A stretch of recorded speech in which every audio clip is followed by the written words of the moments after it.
কথায় আছে মধ্যবিত্তদের স্বাদ আছে তো সাধ্য নেই। আজকে শুক্রবার, আর শুক্রবার মানেই মনে হয় মুসলমানদের ছোটখাটো একটা ঈদের দিন।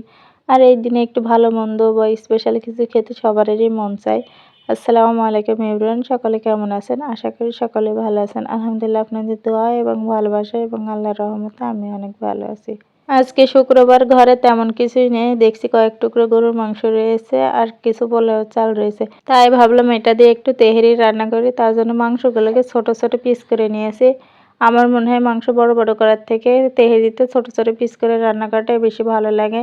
এই তো এর ভিতরে মশলা দিয়ে দিছি সব রকম, পেঁয়াজ কুচি, আদা, রসুন, কাঁচামরিচ একদম ব্লেন্ডার করে দিয়ে দিয়েছি। বিরিয়ানির মশলা, দারচিনি, এলাচ, ধনিয়ার গুঁড়া, মরিচের গুঁড়া সবকিছু দিয়ে দিচ্ছি। এখানে যেহেতু কাঁচামরিচ ব্যবহার করেছি তাই মরিচের গুঁড়াটা একটু কমই দিয়েছি, শুধুমাত্র কালারের জন্য হালকা। এইখানে মাংসে যা যা লাগে সবকিছুই দিয়েছি, আর শুধু বিরিয়ানির মশলা অ্যাড করেছি আর হলুদটাকে স্কিপ করেছি। সবকিছু দিয়ে সুন্দর করে মাখিয়ে নিয়েছি। এরপর শুধু ঢাকা দিয়ে ঢেকে জাল করে নেব বেশ কিছুক্ষণ। গরুর মাংস রান্না করতে যেই রকম সময় লাগে ঠিক ততটুকু সময় প্রায় লেগে যাবে।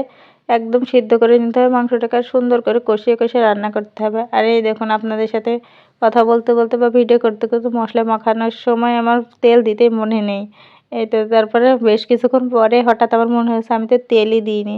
তারপরে তেল দিয়ে দিলাম। এরপরে পোলাওর চালগুলোকে নিয়ে নেব। এখানে মাংস প্রায় 3 পাও মতো রয়েছে, আর এখানে পোলাওর চালও হাফ কেজি নিয়ে নিচ্ছি।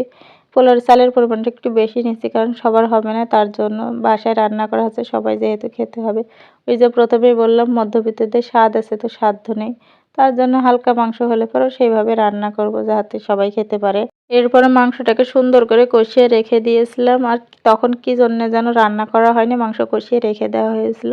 আর গ্যাসও ফুরিয়ে গিয়েছিল, তার জন্য ভাবলাম রাইস কুকারে তেহারিটাকে রান্না করি। আর চাল যতটুকু নিয়েছি তার ডাবল পরিমাণে পানি গরম করে নিয়েছি। চাল নিয়েছি 2 গ্লাস, এখানে 4 গ্লাস পানি আমি গরম করে রেখে দিয়েছি।